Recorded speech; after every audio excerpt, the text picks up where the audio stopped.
pa olórí afẹ̀míṣòfò ní nàìjíríà o. Orúkọ ọkùnrin ọ̀gá àwọn afẹ̀míṣòfò náà pọ̀ lọ bí ilẹ̀ bí ẹni ni. Òun nìkan ni Abubakar ibnu Muhammad ibnu Ali Al-Mainuki. Òun náà ni wọ́n ń pè ní Abu Bilal Al-Mainuki, tí wọ́n tún ń pè ní Abo Mainok àti Abubakar Mainok. Àmọ́ orúkọ yòówù kí wọ́n pè é, bóyá Minuki tàbí Mainuki, omi ẹ̀kọ́ náà ni. Òun kan náà ló ń jẹ́ gbogbo oríṣiríṣi orúkọ yìí. Ògbólógbòó afẹ̀míṣòfò, tẹ́rọ́rìsì gidi sì ni. Bẹ́ẹ̀ ni kì í ṣe kékeré nínú àwọn afẹ̀míṣòfò, ọ̀gá pátá ni.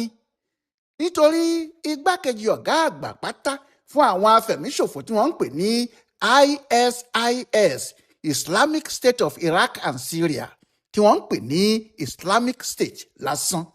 Òun ló ń darí gbogbo ètò ìfẹ̀míṣòfò tí wọ́n bá ṣe ní Nàìjíríà àti gbogbo agbègbè Sahara, láàrin aginjù Lake Chad sí inú aginjù Kaduna ló sì fi ṣe ibùgbé.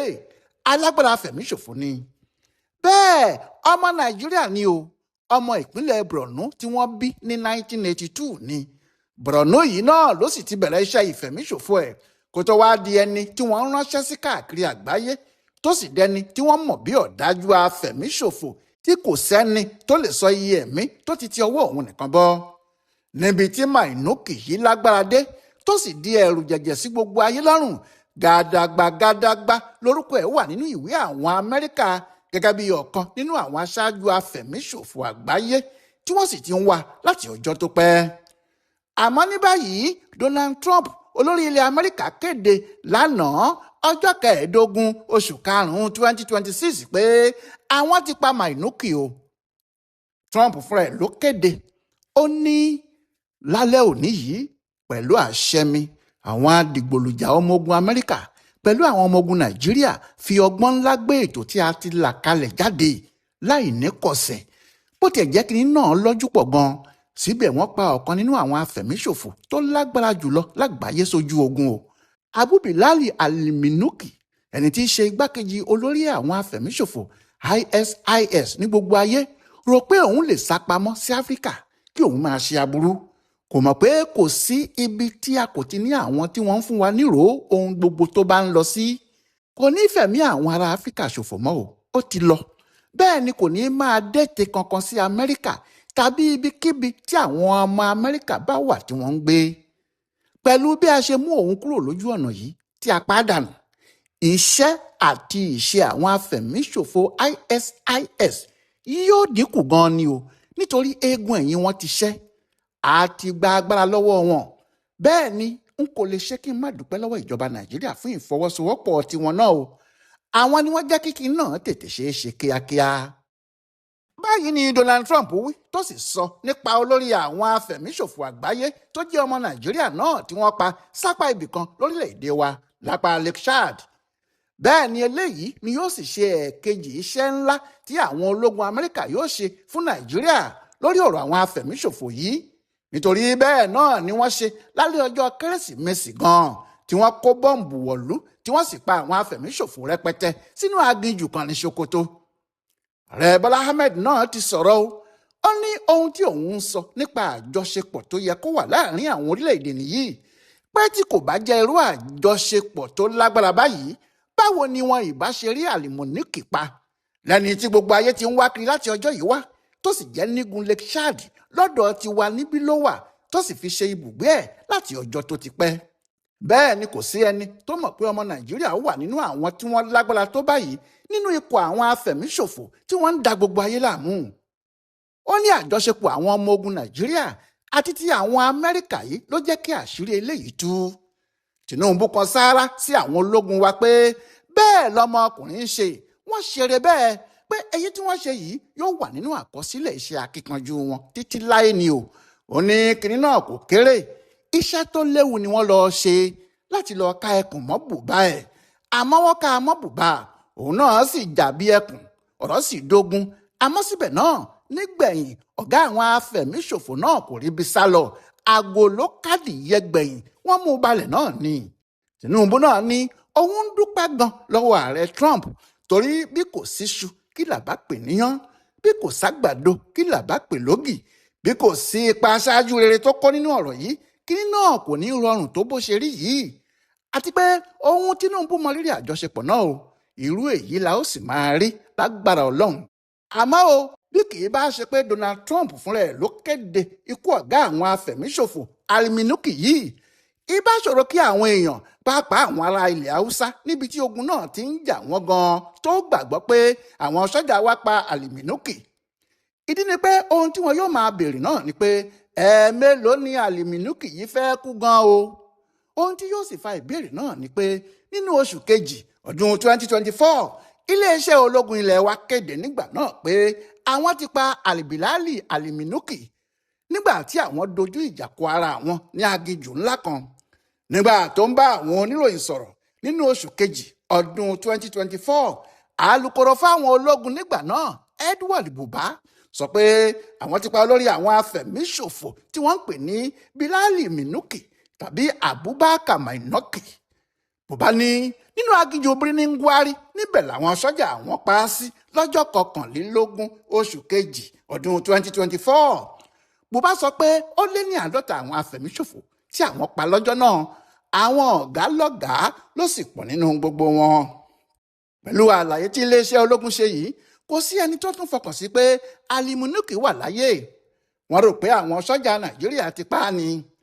Lára àwọn ohun tó sì máa ń fa iyèméjì rèé nígbà tí àwọn sọ́jà Nàìjíríà bá kéde nílẹ̀ Haúsá tí wọ́n ti ń jagun afẹ̀míṣòfò yìí pé àwọn ti pa olórí àwọn afẹ̀míṣòfò ọ̀hún níbìkan nìyẹn. Àwọn èèyàn náà kì í gbà wọ́n gbọ́, wọ́n á ní ìjọba máa ń purọ́ fáwọn ni. Àmọ́ pẹ̀lú èyí tí Trump sọ tí ààrẹ Tinubu fúnra ẹ̀ sì pín in lẹ́yìn, kálukú mọ̀ pé ọbẹ̀ ti bàdí àwọn afẹ̀míṣòfò wọ̀nyí, nítorí bí Trump ti wí, ẹni tó ń darí gbogbo iṣẹ́ wọn nílẹ̀ Áfíríkà pàápàá ní Nàìjíríà níbí nìyẹn.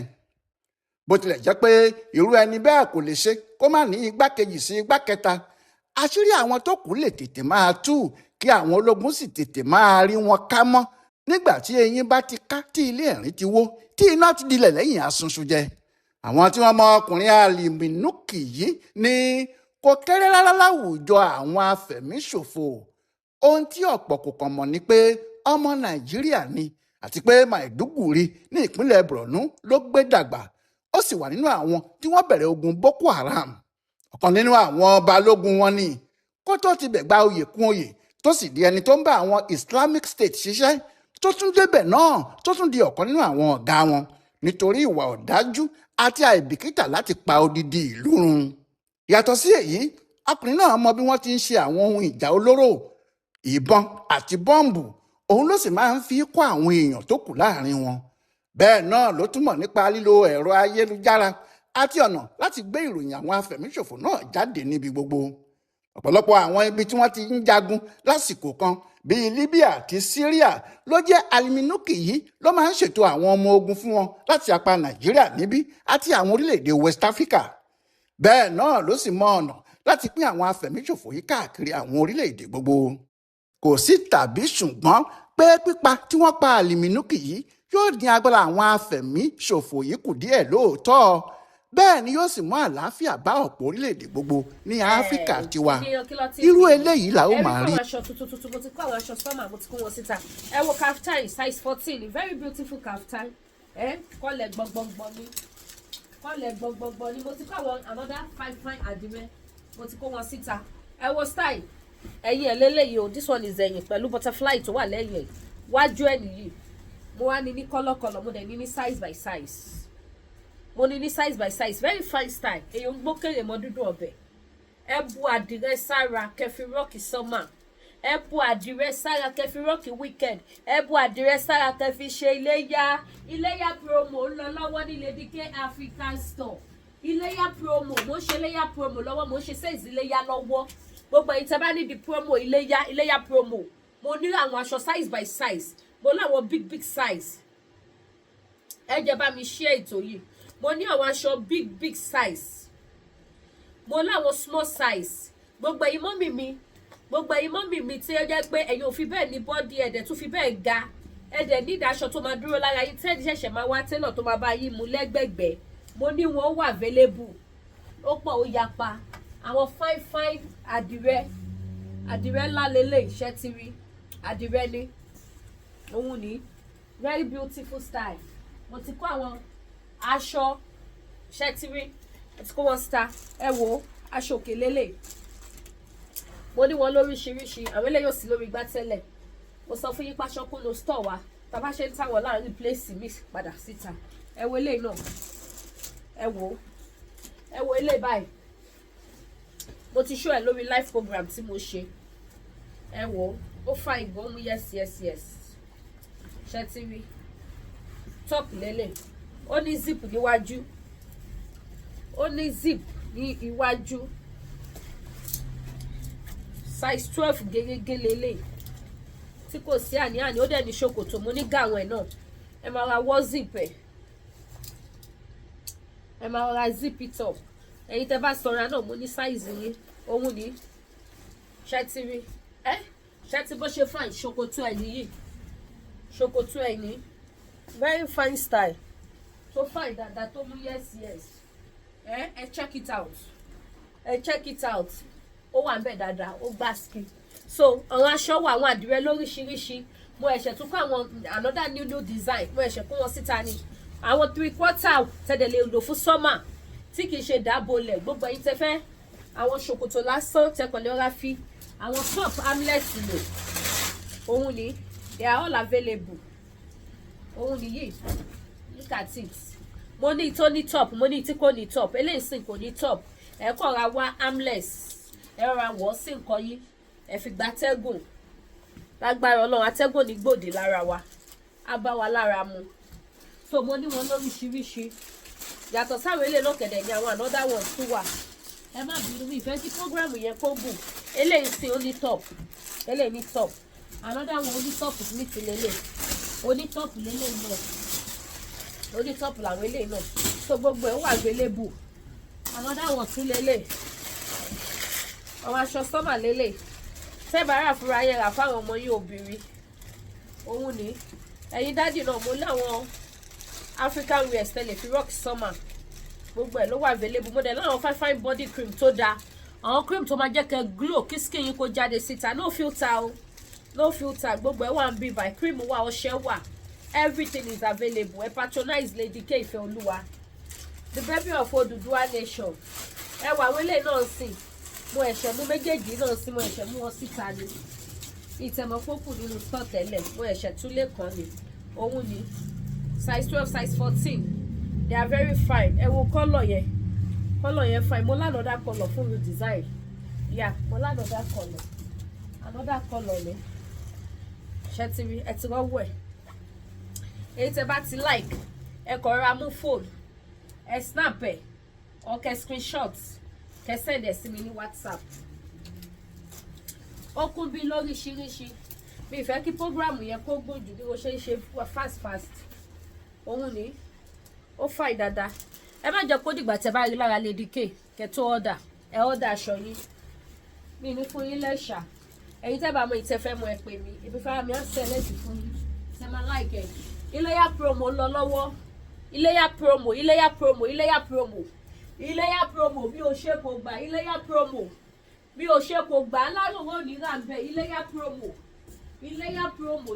promo ẹ wo simple style yìí ẹ wo bó ṣe fine ẹ dẹ̀ wo àdìrẹ yẹn bó ṣe yọ gbogbo ẹ̀yin mọ́mì mi tẹ́ jẹ́ fans àdìrẹ ẹ wá patronize mi ẹ̀yin tẹ́ bá nídìí dark knuckle cream náà ó wà òun ni mo ní dark knuckle cream náà nọ́ọ̀kù yín tó dúdú yẹn kì í ṣẹ̀kan náà ló máa ṣí díẹ̀díẹ̀ ló máa ṣí ṣe bẹ́ẹ̀ rí nọ́ọ̀kù tèmi náà díẹ̀díẹ̀ ló máa ṣí díẹ̀díẹ̀ á máa ṣí but díẹ̀díẹ̀ náà kò wá ṣe pé kó pẹ́ kó tó ṣí o but díẹ̀díẹ̀ ló máa ṣe kíni ló máa ṣí díẹ̀díẹ̀ ni adé ṣì tán èyí tó bá ṣí fìrì lẹ́ẹ̀kan náà kẹ́ mọ̀ wípé yẹn ti jẹ bọ́dì yín so èyí tẹ́ bá ti fẹ́ ẹ kàn sí mi àwọn fáfáì style iléyà promo iléyà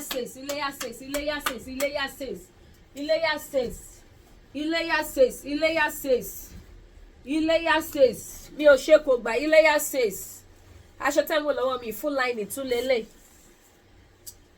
iléyà sales ó ń lọ lọ́wọ́lọ́wọ́ bákan náà àwọn African food wa ó wà níkàlẹ̀ ní pẹsẹ àwọn African food lọ́lọ́kọ̀ ìjọ̀kan ó wà ní Lady K African store. Bákan náà gbogbo ẹ̀yin tẹ́ fẹ́ ra oyin original, èmi ò ń ta oyin fake o, mi ò kí bá wọn ta oyin fake. Ẹ̀yin tẹ́ bá dá oyin mọ̀ òun ni ẹ wá gbọ́ṣẹ́ wò, big size lélẹ̀ oyin, big size lélẹ̀. Ẹ̀yin tẹ́ bá dá oyin mọ̀ ẹ wá gbọ́ṣẹ́ wò, òun ni oyin original ó wà. Bákan náà díjà ti wà, díjà ni díjà apps òun náà ti wà. Díjà lélẹ́yìí òun ni díjà ní 500 mils ó wà available. Bákan náà gbogbo ẹ̀yin tẹ́ bá fẹ́ ra àwọn nǹkan àdúrà ló ń gbà agbára kọ́. Lórúkọ Jésù orí wa ò ní kọ àdúrà, ìṣẹ̀dá wa ò ní kọ àdúrà ò ní ṣe títí wa tì, a ní gbókèrè ìbànújẹ́, a ní rí wàhálà ní ọjọ́ ogbó wa. Gbogbo ẹ̀yin tẹ́ bá ní ìdá àwọn nǹkan àdúrà lóríṣiríṣi, ṣe rí ilé ayé yìí ẹ dira léèyàn wọn lé yẹ ẹbínú èèyàn wọn bínú yín, ẹ̀yin ò sì ní mọ anything. Ṣùgbọ́n tẹ́ bá ti lo àwọn nǹkan protection, gbogbo nǹkan kí nǹkan tí bá ń kọ́ fẹ́ máa ṣe níbi ẹlẹ́rù a máa forí ara ẹ̀ gbé, ibi a máa padà tó níbi lọ, bó ṣe jẹ́ nìyẹn. So àwọn iṣẹ́ spiritual products, spiritual items lóríṣiríṣi, ọṣẹ wà, lọ́fíńdà wà, ọ́ìlì wà lóríṣiríṣi. Kò sí irú iṣẹ́ náà, iṣẹ́ ọmọ nìkan ni ò sí. But lẹ́yìn ẹ̀ ń wọ́kọ̀, ẹ̀ ń wọ́wọ́, ẹ̀ ń wọ́lá, ẹ̀ ń wá bùkún, ẹ̀ ń wá fọkànbalẹ̀, ẹ fẹ́ dábì padà sórí oníbi, ẹ̀ ń wáṣẹ́, ẹ̀ ń wá ìtọ́ máa fi yọ́nú sí yín tẹ́ ẹjọ́ yẹn, tọ́ máa dẹ ẹjọ́ yẹn nù. Gbogbo ẹ̀ wà ní Lady K African store. Ẹ dánwò kẹ́ mọ̀ pé rere lolúwa, ẹ̀ sì kájọ àdúrà, ẹ̀ sì jèrè Ọlọ́run. Bẹ́ẹ̀ ni, so bó ṣe jẹ́ nìyẹn. Mo wà ní 76 Wentworth Street, Hamilton downtown south, òun ni mo wà. So ẹni tí tẹ́ bá fẹ́ ẹ má bọ̀ wá, mi ní wáyé tí ojú òní tì yìí. Ẹ ṣé gan, ó ré o.